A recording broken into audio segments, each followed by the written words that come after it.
Hello everyone, welcome to my channel. Idli, vada, dosa, bonda ఇలా ఏ టిఫిన్కైనా సరే చట్నీతో పాటు సాంబార్ ఉంటేనే ఆ టిఫిన్కి టేస్ట్ వస్తుంది. ఇలాంటి సాంబార్ని చాలామంది చాలా రకాలు చేస్తారు. నేను ఈ వీడియోలో స్పెషల్ మసాలాతో మంచి రుచిగా ఉండే సాంబార్ని చూపిస్తున్నాను. ఇందుకోసం ఒక కుక్కర్లో 1.5 కప్ వరకు వాటర్ వేసుకోవాలి. పావు కప్పు కందిపప్పుని బాగా కడుక్కొని ఇందులో వేసుకోండి. పావు కప్పు పెసరపప్పుని కూడా కడిగి కుక్కర్లో వేసుకోవాలి. సగం స్పూను పసుపుని, సగం స్పూను జీలకర్రని వేసి ఒకసారి బాగా కలుపుకోండి. ఇలా కలుపుకున్న తర్వాత కుక్కర్ మూత పెట్టేసి 4-5 విజిల్లు ఉడికించుకోవాలి.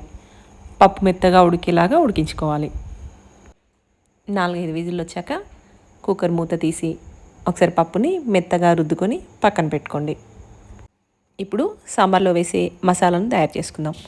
ఇందుకోసం ఒక ప్యాన్ పెట్టి దాంట్లో 1/2 టేబుల్ స్పూన్ మినపప్పుని, 1 స్పూను ధనియాలని, 1 స్పూను శనగపప్పుని, 1 స్పూను జీలకర్రని, పావు స్పూను మిరియాలని, పావు స్పూను మెంతులని, 5-6 ఎండుమిర్చీలని వేసుకొని స్టవ్ని మీడియం ఫ్లేమ్లో ఉంచుకొని ఇవన్నీ బాగా వేగేలాగా వేయించుకోవాలి.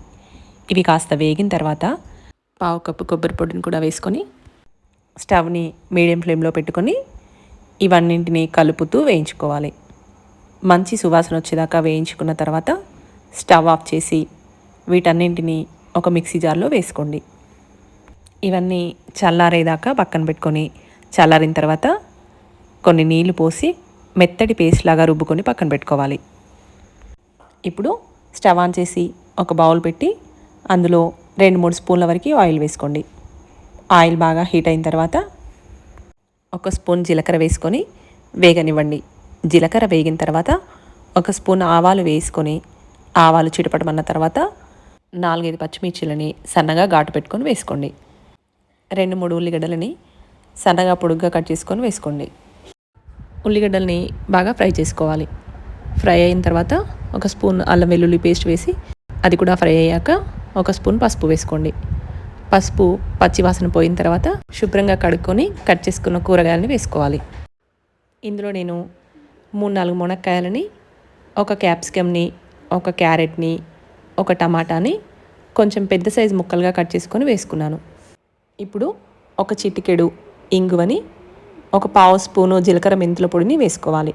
ఇవి కూరగాయ ముక్కలకి బాగా పట్టేలాగా ఒకసారి బాగా కలుపుకొని కాస్త ఫ్రై అవ్వనివ్వాలి.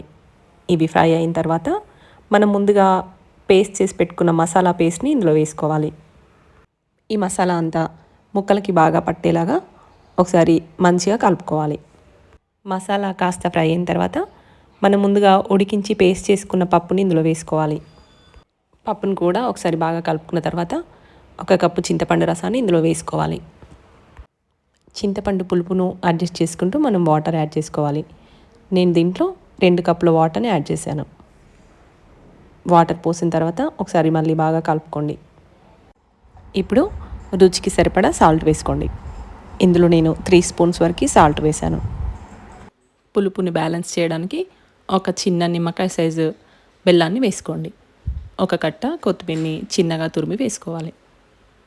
ఒకసారి బాగా కలుపుకొని మూత పెట్టి 5-10 నిమిషాల వరకు బాగా మరిగించుకోండి. ముక్కలు మెత్తబడేలాగా మరిగిందంటే మనకు టేస్టీ సాంబార్ రెడీ అయినట్టే. ఇలా నా స్టైల్లో సాంబార్ రెడీ అయిపోయింది. ఇది మీరు ఇంట్లో ట్రై చేసి మీకు ఎలా వచ్చిందో, మీకు నచ్చిందా లేదా అని తప్పకుండా కామెంట్ చేయండి. ఈ వీడియో మీకు నచ్చితే లైక్ చేయండి, షేర్ చేయండి. మరిన్ని మంచి వీడియోస్ కోసం నా ఛానల్ని తప్పకుండా సబ్స్క్రైబ్ చేసుకోండి. Thanks for watching.